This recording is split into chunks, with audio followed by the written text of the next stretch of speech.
va entamer un nouveau module de la comptabilité générale, écriture d'inventaire et de régularisation. Ce sont des écritures qui s'effectuent à la fin d'année pour déterminer le résultat. Ces écritures s'appellent écriture d'inventaire et de régularisation. Premièrement, on va entamer le premier chapitre, les amortissements. On va définir dans un premier instant, ou dans cette vidéo, les généralités sur les amortissements. La plupart des immobilisations se déprécient. La classe 2. La plupart des immobilisations se déprécient avec l'usage du temps pour des raisons naturelles ou irréversibles. Ces immobilisations doivent subir un amortissement qui a pour but de les ramener à la valeur comptable nette, mais pas la valeur d'origine. Et se déprécie, ça veut dire la valeur diminue. Définition. Les amortissements sont la constatation en écriture comptable au moment de l'inventaire de la dépréciation définitive que subissent de nombreux éléments corporels ou incorporels. Comme vous savez, la classe 2 est divisée en éléments corporels et incorporels, immobiliers en non-valeur financière. La plupart des éléments de cette classe subissent la dépréciation. Ce phénomène s'appelle amortissement. Cette dépréciation résulte de l'usage de temps du changement de technique ou toute autre cause jugée définitive. L'amortissement constatait donc la perte continue et l'attente de la valeur d'usage subie par une immobilisation. Le but.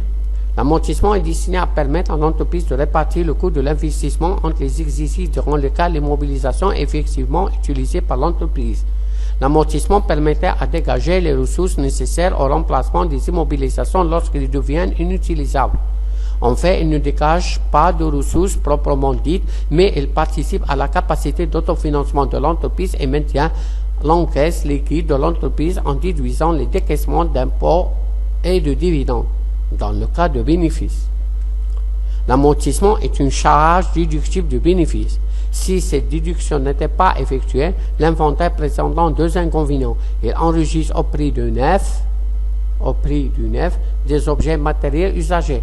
Il mentionne à leur valeur intégrale des droits qui ne valent plus qu'une fraction de leur valeur d'origine.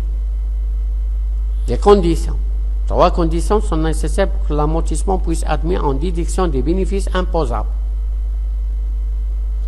3 conditions.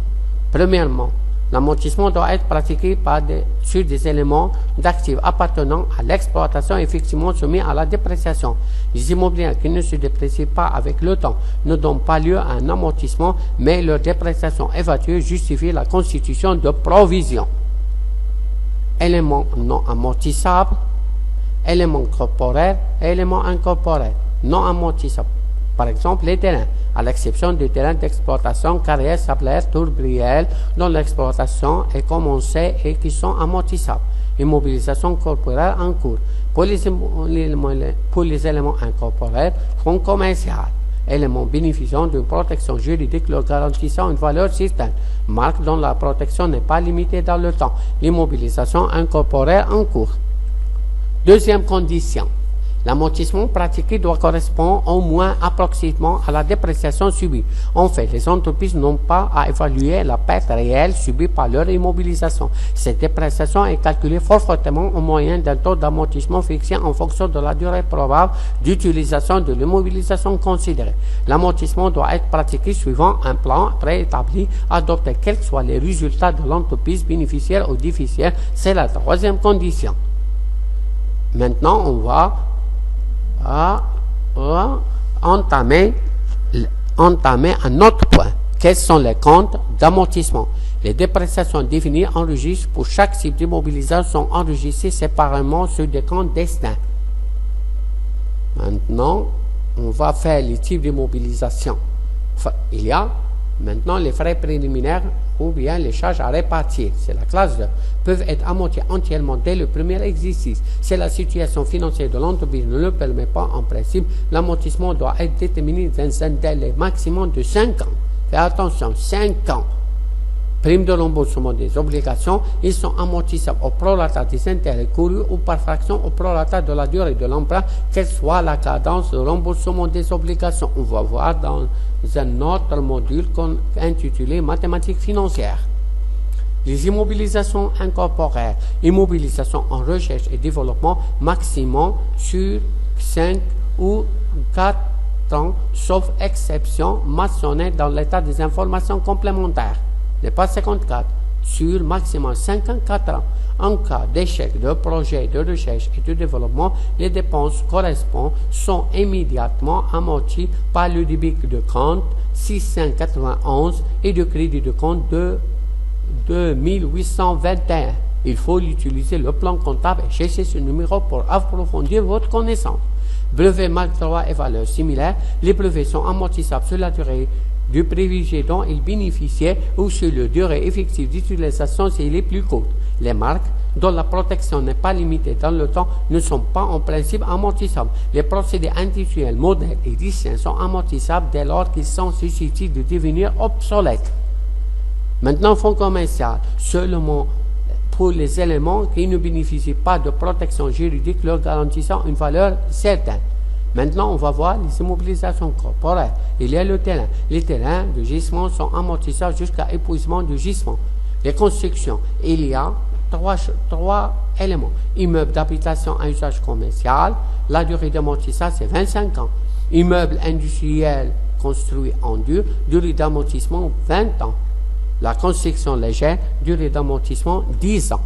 Maintenant, on va entamer un autre poste de la classe 2, installation technique, matériel et outillage. Durée d'amortissement 10 ans. Gros outillage seulement, le petit outillage doit être considéré comme une charge de l'exercice au cours duquel l'achat a été effectué et ne subissent pas l'amortissement de la classe 6. Mobilier matériel du bureau et aménagement divers, durée d'amortissement 10 ans.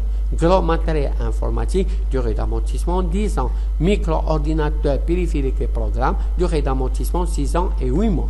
Matériel de transport, durée d'amortissement 4 à 5 ans. Maintenant, on va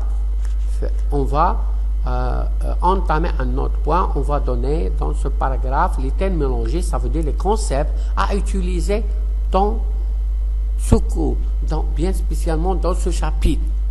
On a valeur d'origine qu'on appelle sur le prix d'acquisition du bien. Il constitue la base d'amortissement. Cette base est constituée par le prix hors taxe de TVA. Faites attention, hors taxe de TVA.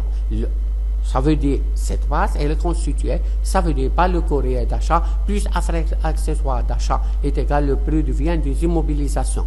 Maintenant, on va entamer un autre concept qu'on appelle annuité d'amortissement. C'est le montant de l'amortissement annuel pratiqué à la fin de l'exercice comptable. Ce sont des écritures d'inventaire. Comme on l'a annoncé, ce sont des écritures qui sont faites à la fin d'année. L'annuité, on recommence, l'annuité d'amortissement, c'est le montant de l'amortissement annuel pratiqué à la fin de l'exercice comptable. Maintenant, on va entamer un autre concept, c'est le taux d'amortissement. C'est le rapport entre l'annuité d'amortissement et la valeur d'origine. Il peut s'exprimer comme suit. Annuité de l'amortissement sur le prix de revient dû multiplié par 100. Ou 1 sur la durée de vie probable multiplié par 100. La valeur nette d'amortissement est égale à la valeur d'origine moins annuité d'amortissement cumulée. VNA peut être différente de la valeur actuelle si cette dernière est nettement inférieure. Il y a lieu de constituer une provision pour la dépréciation. Merci de votre attention et jusqu'à la prochaine vidéo.